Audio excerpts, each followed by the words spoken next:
আমি চললাম আমার রবের পথে, তিনি আমাকে পথ দেখাবেন। এই আয়াতটা খুবই মনে শান্তিদায়ক আয়াত। জীবনে অনেক কিছু হয়ে যাবে, কিন্তু এই আয়াতটা যদি তেলাওয়াত করতে পারেন ভিতরে ভিতরে আল্লাহকে পাবেন। ইন্নী যাহিবুন ইলা রব্বি সায়াহদিন, আমি ছুটলাম, আমি চললাম আমার রবের দিকে, তিনি আমাকে পথ দেখাবেন। রব্বি হাবলি মিনাস সালিহিন, আল্লাহ আমাকে সুসন্তান দান করুন, সালেহীন সন্তান দান করুন। ফাবাশশারনাহু বিগুলামিন হালিম, আল্লাহ বলছেন আমি তাকে সহনশীল সন্তান দান করলাম, সহনশীল সন্তান দান করলাম। এবার ফালাম্মা বালাগা মাআহু সা'য়া, এবার যখন বাচ্চাটা বাবার সাথে দৌড়াদৌড়ি করা শিখলো, মানে এই যে 10, 12, 14 বছর বয়স, এই সময় বাচ্চাগুলো আরও বেশি আকর্ষণীয় হয়। শেষ বয়সের বাচ্চা, এত দোয়া করার পরে একটাই বাচ্চা, একটাই ছেলে, শেষ বয়সের, কেবল বড় হচ্ছে, বাবার সাথে মানে দৌড়াদৌড়ি করতে শিখছে, সন্তানের প্রতি বাবার ভালোবাসা আরও গাঢ় হচ্ছে। আল্লাহ পাক তখনই পরীক্ষা নিলেন, যাতে দেখতে চান আল্লাহ পাক আমার ভালোবাসা বেশি না তোমার সন্তানের প্রতি ভালোবাসা বেশি। সন্তানকে পেয়ে আবার আমাকে ভুলে যাওনি তো? সুবহানাল্লাহ, সুবহানাল্লাহ। এবার ফালাম্মা বালাগা মাআহু সা'য়া, যখন সন্তান ছোটাছুটি করা শুরু করলো, দৌড়াদৌড়ি করতে শিখলো, ক্বালা ইয়া বুনাই, ইব্রাহিম আলাইহিস সালাম বলছেন, হে আমার সন্তান, ইন্নী আরা ফিল মানামি আন্নী আযবাহুকা, আমি আমার স্বপ্নে দেখেছি আমি তোমাকে জবাই করছি। এই কথাটা কিন্তু তিনি গিয়েই তাকে বলেন নাই, তিনি সন্তানকে নিয়ে হাঁটছেন হাঁটছেন হাঁটছেন, কাবাঘর থেকে প্রায় 8 কিলোমিটার দূরে চলে গেছেন, যেখানে কুরবানি করি মিনা প্রান্তরে, 8 কিলোমিটার দূরে চলে গেছেন। সেখানে গিয়ে তিনি বলছেন যে বাবা আমি স্বপ্নে দেখেছি আমি তোমাকে জবাই করছি। আগে কিন্তু বলেন নাই যে আমি স্বপ্নে দেখেছি তোমাকে জবাই করছি, চলো আমার সাথে। জেনে ইসমাইল আলাইহিস সালাম জেনে শুনে যাননি ওখানে যে আমাকে ওখানে গিয়ে জবাই করবে আব্বা, অ্যাটেম্প্ট নিবে। তিনি আগে জানতেন না, ইসমাইলও আগে জানতেন না। যখন তাকে নিয়ে গেছেন, ওই স্পটে নিয়ে গেছেন যে যেখানে জবাই করবেন বা মনস্থ করেছেন, ওইখানে গিয়ে তিনি বলছেন যে ইন্নী আরা ফিল মানামি আন্নী আযবাহুকা, বাবা আমি স্বপ্নে দেখেছি আমি তোমাকে জবাই করছি। ফানজুর মাযা তারা, তোমার রায় কি আমাকে বলো, তুমি কি ভাবছো আমাকে বলো। যেমন বাবা, আর যেমন বাবা তেমন সন্তান হচ্ছে এখানে বড় কথা হবে, যেমন মা তেমন সন্তান। কারণ মা বলেছিল এক সময় আপনি কোথাও যাচ্ছেন আমাদেরকে ছেড়ে, তাই না, মনে আছে? ও আচ্ছা, আল্লাহ আদেশ করেছেন, তাহলে আল্লাহ আমাদেরকে ধ্বংস করবেন না। ঠিক ওই রকম মায়ের গর্ভ থেকে এই সন্তান যে বলছে যে ইয়া আবাতি, হে আমার আব্বা, ইফআল মা তুমার, আপনি করেন, আপনাকে যে আদেশ করেছে আল্লাহ পাক আপনি সেটাই করেন। সাতাজিদুনি ইনশাআল্লাহু মিনাস সাবিরিন, ইনশাআল্লাহ আপনি আমাকে ধৈর্যশীল পাবেন। একটা ছেলে আমাকে দেখেন এই জেনারেশনের একটা ছেলে যে এইভাবে আল্লাহর জন্য জীবন দেওয়ার জন্য প্রস্তুত আছে। দেওয়ার দরকার নেই জীবন, আল্লাহর জন্য জাস্ট 5 ওয়াক্ত নামাজটা পড়ুক, আল্লাহর জন্য 5 ওয়াক্ত নামাজ পড়ুক, ফজর সহ, ফজর এশা সহ, আল্লাহর জন্য রেগুলার তাহাজ্জুদ পড়ে। জীবন দেওয়া বহুত দূরের কথা, এটা হাইয়েস্ট লেভেল, এটা আমি বলতে চাচ্ছি না। আল্লাহর জন্যে কোরআনটা হিফজ করেছে, একটা পড়া হিফজ করেছে, বা অ্যাটলিস্ট আল্লাহর জন্য কোরআন তেলাওয়াত করা শিখেছে, জাস্ট রিসাইট করা শিখেছে। আল্লাহর জন্যে মানে কোনো মাদ্রাসায় বা কোনো ওস্তাদের কাছে বা কোনো কোর্সে 6 মাস 1 বছর 2 বছর পড়াশোনা করেছে, আল্লাহর জন্য একটু দাওয়াতি কাজ করেছে, আল্লাহর জন্য একটা বই লিখেছে, আল্লাহর জন্য দিন প্রতিষ্ঠার কিছু চেষ্টা করেছে, মানে আল্লাহর জন্য কিছু করেছে। এই এখনকার যে হিউজ জেনারেশনটা আছে, লাখ লাখ কোটি কোটি ছেলে মেয়ে, এখান থেকে আপনি আমাকে 5% ছেলে মেয়ে দেন, ইনশাল্লাহ দিন কায়েম করে দিব বাংলাদেশ, ইনশাল্লাহ 5% দেন, খালি খুঁজে বের করেন প্রত্যেকটা ঘরে ঘরে একটা করে এরকম ছেলে আছে নাকি যে বলতে পারে যে ইয়া আবাতি ইফআল মা তুমার সাতাজিদুনি ইনশাআল্লাহু মিনাস সাবিরিন। কি শিক্ষা মা দিয়েছেন ছেলে সন্তানকে, কি শিক্ষা মা দিয়েছেন সন্তানকে, কি শিক্ষা মা দিয়েছেন সন্তানকে। আর এরকম মাই বা কোথায় পাবেন এখন আপনি, এরকম মাই বা কোথায় পাবেন বাসায় বাসায়, সব স্টার জলসা জি বাংলা মা এখন। হ্যাঁ, ঘরে ঘরে এগুলা মা সব এখন, স্টার জলসা মা, জি বাংলা মা, হলিউড বলিউড ঢালিউড সব ভর্তি। এদের তো মানে কি, এদের জীবনটাই পাশবিক, এদের জীবনটাই পাশবিক।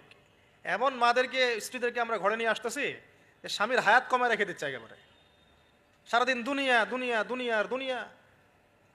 তো হাজারার মতো মা ছাড়া কি ইসমাইলের মতো জেনারেশন আসবে কিনা বলেন দেখি? হাজেরা আলাইহিস সালামের মতো মা ছাড়া ইসমাইলের মতো জেনারেশন সম্ভব? আর ইসমাইলের মতো জেনারেশন না পেলে বাংলার জমিনে বা সারা বিশ্বে দিন প্রতিষ্ঠা হবে কোনোদিনও সম্ভব না।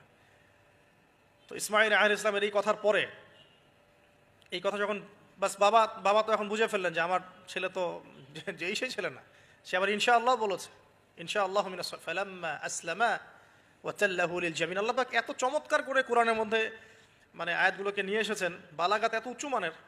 ফালাম্মা আসলামা, যখন তারা দুজনে আত্মসমর্পণ করলো। কিসের সামনে আত্মসমর্পণ করলো? আল্লাহর হুকুমের সামনে আত্মসমর্পণ। এটাই ইসলাম। ইসলাম মানে কি? এই যে এইটা ইসলাম। আল্লাহর হুকুমের সামনে মাথা নত করার নাম ইসলাম। আর আমরা তো প্রত্যেকটা কাজের পিছনে লজিক খুঁজি। নামাজ কেন পড়তে হবে? রোজা কেন রাখবো? জাকাত কেন দিব? তো তোমাকে কেন খুঁজতে কে বলেছে? আল্লাহ বলেছেন তাই করব, রাসূল বলেছেন তাই করব, আল্লাহ নিষেধ করেছেন তাই করব না, রাসূল নিষেধ করেছেন তাই করব না। এত যুক্তি দর্শনের কি দরকার? সব তো আমার মাথায় ধরবে না। এই যে ফালাম্মা আসলামা, এই যে ইসলাম শব্দটা এখানে আছে, ফালাম্মা আসলামা, যখন তারা দুজন ইসলাম কবুল করলো না, এখানে যখন তারা দুজন আত্মসমর্পণ করলো, আল্লাহর হুকুমের সামনে মাথা নত করলো, ওয়াতাল্লাহু লিল জাবিন, ডান দিকে উপর করে কাত করে শুইয়ে দিল সন্তানকে, জবাই করার সময় যেমন করে শোয়াই আমরা, ব্যাস এই পর্যন্ত ঘটনা। তারপরে আল্লাহ পাক বলছেন ওয়ানাদাইনাহু ইয়া আইয়া ইব্রাহিম, তখন আমরা ইব্রাহিমকে আওয়াজ দিলাম, হে ইব্রাহিম, হে ইব্রাহিম, হে ইব্রাহিম, কদ সাদ্দাকতা রুইয়া, তুমি তোমার স্বপ্নকে সত্যায়ন করেছো, তুমি তোমার স্বপ্নকে সত্যায়ন করেছো। দেখেন, এটা স্বপ্ন। এটা কিন্তু জিবরাইল আলাইহিস সালাম এসে সরাসরি ওহীও করেন নাই, যে যেমন এসে সরাসরি বলা যে আপনার সন্তানকে কোরবানি করতে হবে। তিনি স্বপ্ন, এটা আরো বড় পরীক্ষা। কারণ স্বপ্ন, শয়তান ওই সময় 3বার পাথর নিক্ষেপ করেছে না, শয়তান বোঝানোর চেষ্টা করেছে এটা তো স্বপ্ন, ভুলও হতে পারে, এটা তো স্বপ্ন, মিথ্যা স্বপ্ন দেখতে পারো। তখন তিনি 3বার শয়তানকে পাথরও মেরেছেন, মনে আছে? ওইটা কিন্তু হাজিরা এখনো করছেন না? দেখেন আরো বড় পরীক্ষা। এখানে কিন্তু সরাসরি জিবরাইল আলাইহিস সালাম এসে বলেন না যেটা করেন, বরং স্বপ্নের মধ্য দিয়ে মেসেজ দেওয়া হচ্ছে। এখন তো আমরা অনেকে স্বপ্নের স্বপ্নের অস্তিত্ব অস্বীকার করি। স্বপ্ন সত্য হতে পারে অনেকেরই, অমুসলিমেরও স্বপ্ন সত্য হতে পারে। ইউসুফ আলাইহিস সালামের ওই 2 বন্দী মুসলিম ছিলেন না যারা স্বপ্ন দেখেছিলেন যে আমার মাথা থেকে রুটি খেয়ে ফেলা হচ্ছে, আমি শরাব পান করাচ্ছি, তারা কিন্তু মুসলিম ছিলেন না। ওই রাজাও মুসলিম ছিল না যে রাজা স্বপ্ন দেখেছে দুর্ভিক্ষ হবে। তো স্বপ্নের সত্যতা আছে, তবে সেটা সত্য স্বপ্ন একরকম, মিথ্যা অলিক স্বপ্ন আরেক রকম। আর নবীগণের স্বপ্ন কি হয়? ওহী হয়। নবীগণের স্বপ্ন এক প্রকার, ওহী হয়। এবার যখন পাশ ফিরিয়ে দিলেন, আল্লাহ পাক ডাকলেন, ফানাদাইনাহু আইয়া ইব্রাহিম কদ সাদ্দাকতা রুইয়া, আপনি আপনার স্বপ্নকে সত্যায়ন করেছেন। কদ সাদ্দাকতা রুইয়া, এটা ছিল আল্লাহর পক্ষ থেকে একটা বড় পরীক্ষা। ওয়াফাদাইনাহু বিযিবহিন আযীম, এখানে আসছে এটা, ওয়াফাদাইনাহু বিযিবহিন আযীম। এরপর আল্লাহ পাক সেখানে একটা মহান কুরবানি দিলেন। এই যে আমাদের কুরবানির সুন্নাত আসলে, ওয়া তারাকনাহু লিল আখিরিন, এবং পরবর্তীদের জন্য এই সুন্নতটাকে আমি রেখে দিলাম। সুবহানাল্লাহ, মানে কিয়ামত পর্যন্ত এখন এই সুন্নাত থাকবে ইনশাআল্লাহ। কদ সাদ্দাকতা রুইয়া ইন্না কাযালিকা নাজজিল মুহসিনিন ইন্না হাযা লাহুয়াল বালাউল মুবিন। হ্যাঁ, وفديناه بذبح عظيم وتركناه للآخرين سلام على إبراهيم। এবার শেষে আসছে যে ইব্রাহিম আলাইহিস সালামের প্রতি শান্তি বর্ষিত হোক, সালামুন আলা ইব্রাহিম। আমরা বলি সালামুন আলা ইব্রাহিম আলাইহিস সালাম। এবার পরীক্ষায় পাশ, আল্লাহ রাব্বুল আলামিন সব পরীক্ষায় যখন ইব্রাহিম আলাইহিস সালাম পাশ করে গেলেন, তখন তাকে জাতির পিতা ঘোষণা করলেন। মনে আছে? ওয়াইদ ইবতালা ইব্রাহিমা রাব্বাহু বিকালিমাত, যখন আল্লাহ রাব্বুল আলামিন ইব্রাহিমকে বহু পরীক্ষা করলেন, অনেকগুলো পরীক্ষা করলেন। যখন ফালাম্মা তাম্মাহুন্না, যখন তিনি পরীক্ষায় উত্তীর্ণ হয়ে গেলেন, তখন আল্লাহ পাক বলছেন ইন্নী জাইলুকা লিন-নাসি ইমামা, আমি তোমাকে পুরো মানব জাতির ইমাম বানিয়ে দিলাম। সুবহানাল্লাহ। এখান থেকেই আমরা বলছি যে তিনি হচ্ছেন পুরো মুসলিম উম্মার কি জাতির পিতা। এবার আসেন, পরীক্ষা শেষ, পুরস্কার লাগবে। পুরস্কার কি? পুরস্কার হচ্ছে এখন ছেলে আর বাবা মিলে এখন কাবা ঘর বানাও তোমরা।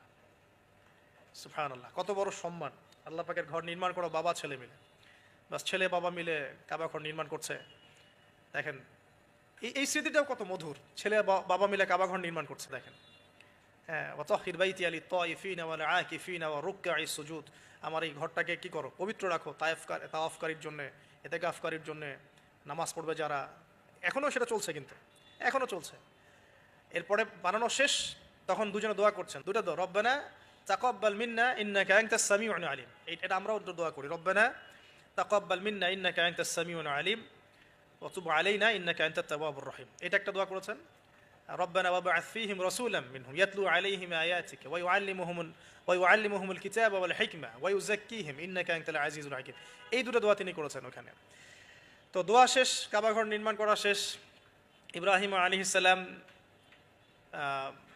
200 বছর বেঁচে ছিলেন, বলা হয় তিনি 200 বছর বেঁচে ছিলেন। এরপরে তিনি যখন ফিরে গেছেন কেনানে, তখন গিয়ে শুনেছেন তার এই স্ত্রী সারা আলাইহিস সালামও গর্ভবতী হয়েছেন। মাশাআল্লাহ, এবং তিনি অবাক হয়েছিলেন যে এই বয়সে গর্ভবতী কীভাবে। সূরা হিজরের মধ্যে ঘটনাটা আছে যে 2-3 জন ফেরেশতা এসেছেন বাসায় মানুষের রূপ ধরে। তাফসিরে দেখেছি তাদের নাম, একজন জিবরাইল, একজন মিকাইল, একজন হচ্ছে ইসরাফিল আলাইহিস সালাম।